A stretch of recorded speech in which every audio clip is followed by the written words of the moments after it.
काँग्रेस नेते नारायण राणे दिल्लीत दाखल झालेले आहेत।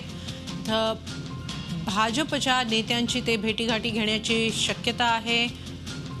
एकूणच राणे काही राजकीय भूकंप घडवत आहेत का याकडे राजकीय वर्तुळाचं लक्ष लागलेलं आहे। आपण याबाबत अधिक माहिती घेऊया आमचे प्रतिनिधी दीपक भातुसे यांच्याकडून। दीपक, राणेंच्या गेल्या काही दिवसांमधल्या हालचालींवरून काय अर्थ नेमका लावता येईल? गेल्या जवळपास 2 आठवडे नारायण राणेंच्या पक्षांतर बंदी संदर्भात चर्चा सुरू आहे। सुरुवातीला चर्चा होती नारायण राणे काँग्रेस सोडणार आणि ते शिवसेना किंवा भाजपमध्ये जाणार अशा पद्धतीची चर्चा त्यांच्या स्वतःच्या जिल्ह्यातून सुरू झाली, सिंधुदुर्गामधून, आणि नंतर ती चर्चा पूर्ण राज्यभर पसरली। त्यानंतर नारायण राणेंनी याच्या संदर्भात स्पष्टीकरण दिलं की आपण कुठेही जाणार नाही, परंतु हे स्पष्टीकरण देताना योग्य वेळी आपण भूकंप घडवू असं वक्तव्य सुद्धा त्यांनी केलं होतं।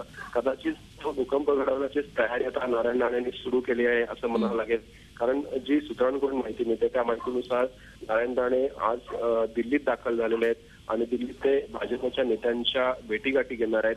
निश्चितच अचानक दिल्लीत जाऊन भाजप नेत्यांच्या भेटीगाठी घेणं यामागे एक वेगळ्या राजकीय हालचाली आहेत राणेंच्या, हे स्पष्ट आहे। कारण यापूर्वी आपण दुपारी बघितलं सध्याचे जे महसूल मंत्री आहेत चंद्रकांत पाटील, त्यांचं जे वक्तव्य आलं होतं, नारायण राणे हे हवं असं व्यक्तिमत्व आहे। निश्चितच काहीतरी शिस्त आहे याच्या मागे आणि नारायण राणे दिल्लीत दाखल झाले, भाजपच्या नेत्यांच्या भेटीगाठी सुरू आहेत। त्याचबरोबर काँग्रेसबद्दल त्यांनी गेल्या काही दिवसांमध्ये जाहीरपणे जी काँग्रेसच्या नेत्यांबद्दल वक्तव्य केले होते त्या वक्तव्यावरून काँग्रेसमध्ये ते प्रचंड नाराज असल्याचंही उघड आहे। तयारी तर त्यांनी ही भाजपच्या रूपाने असेल अशी माहिती आपल्याला सूत्रांकडून मिळते।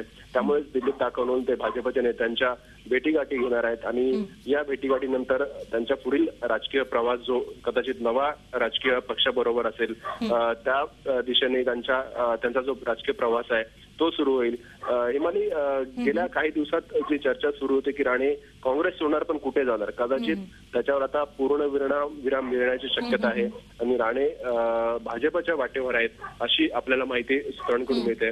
अधिकृत घोषणा कधी होईल हे सांगता येत नाही, परंतु प्राथमिक चर्चा जी आहे ती चर्चा आता भाजपच्या नेत्यांची राणे यांची सुरू झाली असं म्हणावं लागेल। धन्यवाद दीपक, आपण दिलेल्या या सविस्तर माहितीसाठी। दरम्यान नारायण राणे यांच्या बाबत भाजपचे ज्येष्ठ नेते झी 24 तास रहा एक पाऊल पुढे।